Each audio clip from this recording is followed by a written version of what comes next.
तो आमिर साहब, ये दरख्वास्तें लेवल प्लेइंग फील्ड की क्यों वापस ले ली पीटीआई ने, जबकि सुप्रीम कोर्ट ने उस पर chief secretary, IG, election commission सबको नोटिस किए हुए? देखिए, मेरा ख्याल है एक तो सुप्रीम कोर्ट के जो ये इलेक्शन कमीशन की अपील के ऊपर जो उनका फैसला आया है, जिसके नतीजे में उनको बदला नहीं मिला, मेरा ख्याल है ये वाली बहस के लेवल प्लेइंग फील्ड और उसमें किसको अहकामात जारी किए जाएं या किसको कहा जाए कि आपने अदालती अहकामात नहीं माने, वो हो सकता है कि पीटीआई के नज़र में अब वो बेमानी हो गई। दूसरी बात ये है कि अब पीटीआई को ये नज़र आ गया कि 24 दिन जो रह गए हैं उसके अंदर या तो हम अदालतों में अपने मुकदमात लड़ सकते हैं या फिर हम इस इलेक्शन की तैयारी कर सकते हैं। और ये जैसे कि मैंने कहा ना कि वो बड़ा चैलेंज है। तो देखिए, वो छोड़ के घर नहीं चलेंगे। मैंने आपसे पहले भी कहा कि पीटीआई का जो बेहतरीन सियासी फैसला पिछले 5 सालों में मैंने देखा है वो ये है कि वो हर हाल में इन इंतखाबात को ज़रूर लड़ेंगे। अब वो क्या रहा है यहाँ पे, पीटीआई एक कल्चर शॉक में से गुजरी है। पीटीआई की सियासत पर अगर आप एक नज़र डालें तो 1997 से लेकर 2013 तक तो उसकी कोई पजीराई नहीं हुई कहीं पर भी। 2013 में उनके, बल्कि 14 में मैं कहूँगा कि उनके ऊपर थोड़ा सा हाथ रखा गया और 2014 में उनके हवाले एक बुलडोज़र कर दिया। उनको एक बुलडोज़र पर बिठा दिया गया कि जी आप अपने आसपास जो चीज़ आपको पसंद नहीं आती तबाही मचा दे, और ये हुकूमत का गवर्नेंस हुकूमत के लिए जो है वो इम्पॉसिबल बना दे। फिर 2018 में उनको उस बुलडोज़र से उठाकर तो एक मोटरवे पे डाल दिया गया जो कि सीधी वज़ारत उज़्मा तक जाती। इस दफ़ा ऐसा कुछ नहीं है। अब वो जो पाकिस्तान की सियासत के हकीकी रास्ते हैं ना, जो बड़ी ही खड्डों वाली दुश्वार गुजार पगडंडियाँ हैं, उसके ऊपर आना पड़ा। उसमें ना तो आप अपनी मर्जी की स्पीड रख सकते हैं और आपको हर कदम फूंक फूंक कर रखना होता है, क्योंकि आप गलत कदम रखेंगे तो आप गिरेंगे, आपको चोट लगेगी। तो मेरा ख्याल है ये 22-23 दिन इस कल्चर शॉक को ओवरकम करके इलेक्शन की तैयारी करना जो है वो एक बहुत पहाड़ जैसा चैलेंज है। और इसी को सामने रखते हुए क्योंकि लतीफ़ खोसा साहब ने आज कुछ सख्त कलमात भी कहे सुप्रीम कोर्ट को। उन्होंने कहा, उन्होंने चीफ जस्टिस से कहा कि आपके बेंच के सामने हम ये मुकदमा प्लीड ही नहीं करना चाहते। बट लेट्स नॉट फॉरगेट कि गौहर अली खान साहब ने यह भी कहा है कि हम एक रिव्यू पिटिशन ज़रूर दायर करेंगे।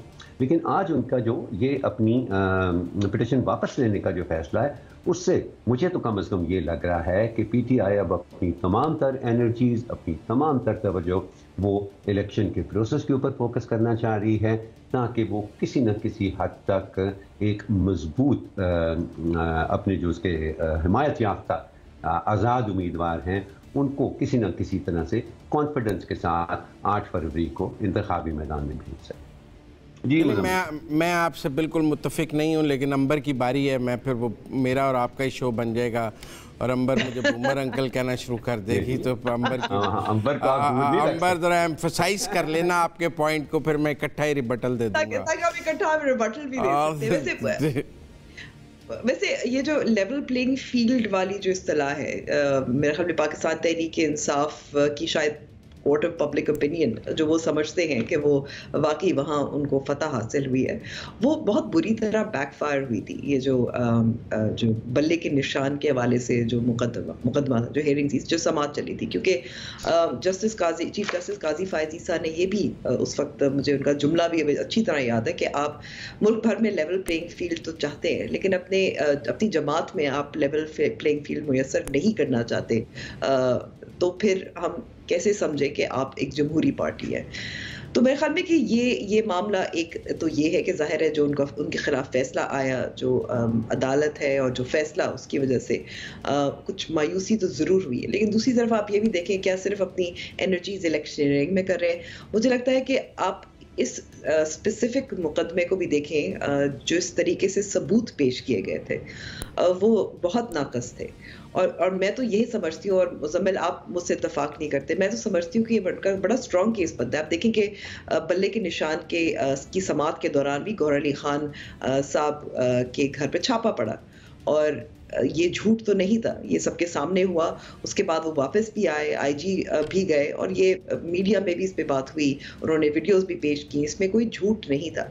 इससे यही जाहिर होता है ना कि मुश्किलात है पाकिस्तान तहरीक इंसाफ को, और उनको बहुत हद तक लेवल प्लेइंग फील्ड शायद मुयस्सर ना हो रहा हो, लेकिन उसको वो डिफाइन नहीं करना चाहते, क्योंकि उनको फ़ायदा नहीं है, ना वो सबूत पेश कर पा रहे हैं।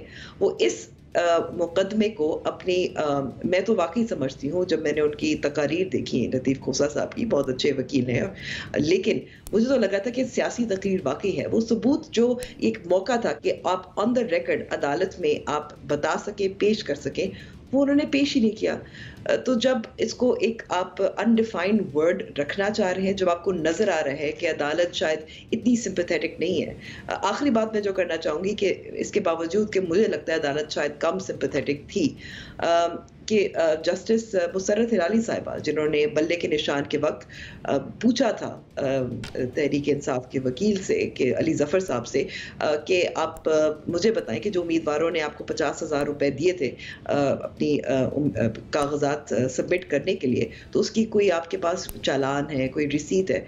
आप बाकी लोगों से तो रसीदें मांगते हैं।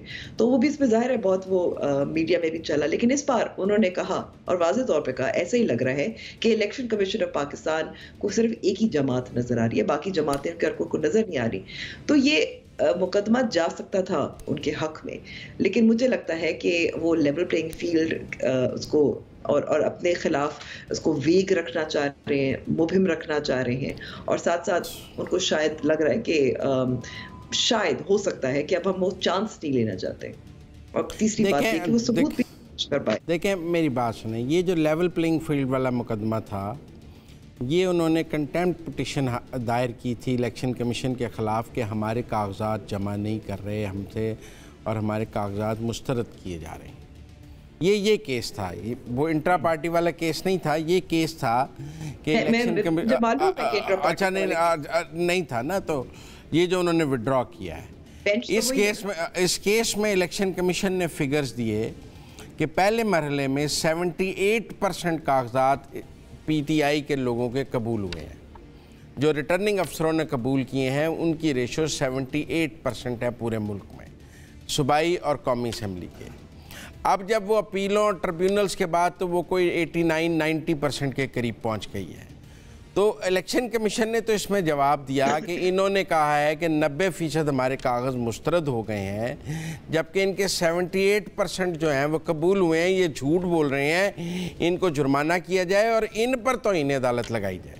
ये एक झूठी दरख्वास्त लेकर सुप्रीम कोर्ट में आ गए, जिसके जवाब में वो चीफ जस्टिस ने उन्हें कहा कि आपने तो सिर्फ 4 नाम लिखे हैं।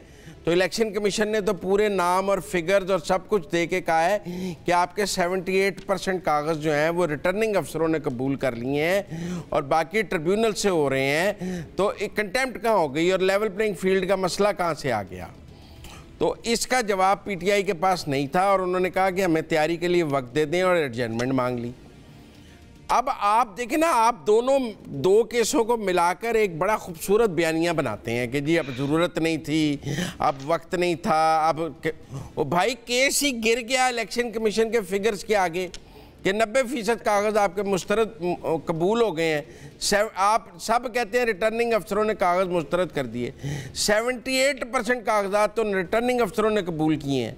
ये फिगर जब सुप्रीम कोर्ट में पेश किए गए हैं तो पीटीआई के पास कोई, उन्होंने कहा हम तो सोशल मीडिया से सब कुछ लेके आए हैं। भाई सोशल मीडिया का झूठ काजी फायद ईसा की अदालत में तो नहीं चल सकता।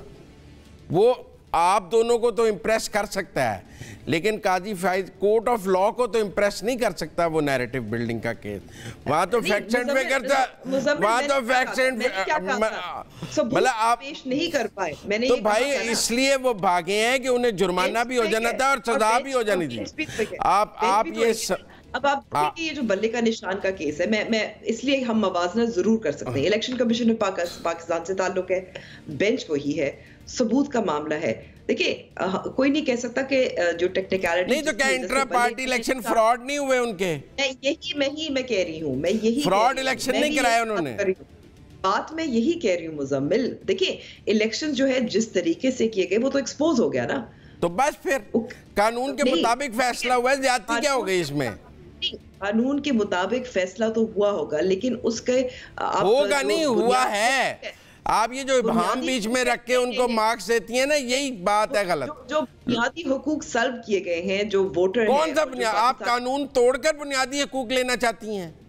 आपका ख्याल है कि मैं कानून तोड़ूंगी और उसके बाद मैं बुनियादी हुकूक भी लूंगी? कोई ये नहीं कह रहा कि सजा नहीं मिलनी चाहिए थी, लेकिन एक बीच का रास्ता भी निकल क्यों? सकता था। कानून में कोई बीच का रास्ता नहीं होता है। वहां या आप बरी होते हैं या सजा होती है, बीच का रास्ता क्या होता है?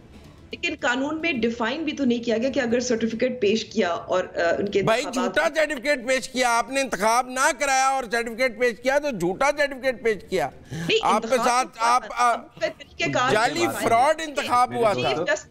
देखिए चीफ जस्टिस गाजी फायजी साहब, मतलब ये तो आप भी मानती है ना कि फ्रॉड इंतखाब था। टेक्निकलिटीज में नहीं जाना चाहता, ये भी उनके नहीं फ्रॉड इंतखाब था, ये तो आप मान लें, आप मान लें फ्रॉड इंतखाब था। मैं ये कहना चाहती हूँ कि आपको ये भी देखना है कि ये जो 13-14 जो उम्मीदवार बनना चाहते थे चेयरमैन पाकिस्तान तहरीक इंसाफ के इंतखाब के लिए, क्या उनके हुकूक ज्यादा अहम है या वो जो 1 करोड़ 2 करोड़ जो वोटर है? ये भी